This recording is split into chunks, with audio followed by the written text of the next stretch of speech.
जी देखिए, इस वक्त हम मौजूद हैं सिविल अस्पताल के चिल्ड्रन वार्ड में। यहाँ पर शदीद गर्मी है। शदीद गर्मी में बिजली जो है वो भी नहीं है। बिजली नहीं है तो यहाँ पर जो है जनरेटर की सहूलत वो भी यहाँ पर नहीं है। आप यहाँ देख सकते हैं कि ये वार्ड है बच्चों का। ये जो है बिजली के जो हाथों के पंखे जो हैं वो करने पर मजबूर हैं। हमारे साथ यहाँ पर खवातीन मौजूद हैं। कब से लाइट नहीं है यहाँ? कितने बजे बजाए नेढ़ड़ा बच्चा रात असर तल पे सिरस थी गया ना डॉक्टर आया धर खड़का खड़का वलायू ना कंपाउंडर अंदर बने ना असा को रुपए दी टिकी भी नहीं ने केड़ी अस्पताल है क्यों ये करने बने गरीबे नाल का हर न करन ए नौकरियां हराम जा चांदे बने नहीं आ सकदे वे रात धर खड़का खड़का सा वापस में मिले बच्चा से मर चाहिए बने। जी बिल्कुल, इनका यही कहना है कि गुज़श्ता रात से यहाँ पर जो है बिजली की जो है सहूलत नहीं है। आँख मचोली जा रही है। जनरेटर की भी सहूलत नहीं है।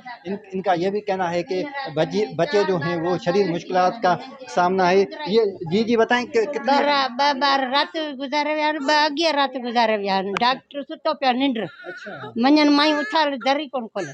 अच्छा, इस खातून का ये कहना है कि जो है 2 रोज़ में 4 बच्चे जो हैं वो फौत हो गए हैं।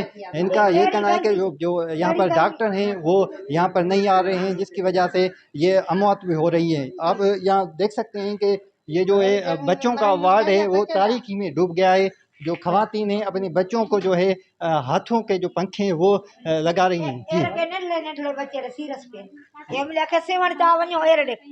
रात चई पारे जी हो बच्चा सारा था ना डॉक्टर आया है ना कंपाउंडर आए ना दर न था खोलने 2 बजे में जफा मन मथे चढ़ी वया वरी हेठ लई आया डॉक्टर जाए तो छा कंदासी जो छो छा कंदे तू हराम जी ड्यूटी खणी तो नंढड़े बचड़न जे सदके तू ड्यूटी करी तो हमारे तमा 4 बार कोतियां जाता है। वाई ते वार्ड में असा जो के ला हयाती जैसे बया वार्ड में ये इन के पलट में वनन माई बेचारी डॉक्टर ने चे बेचारा बाहर से बस ये व्याज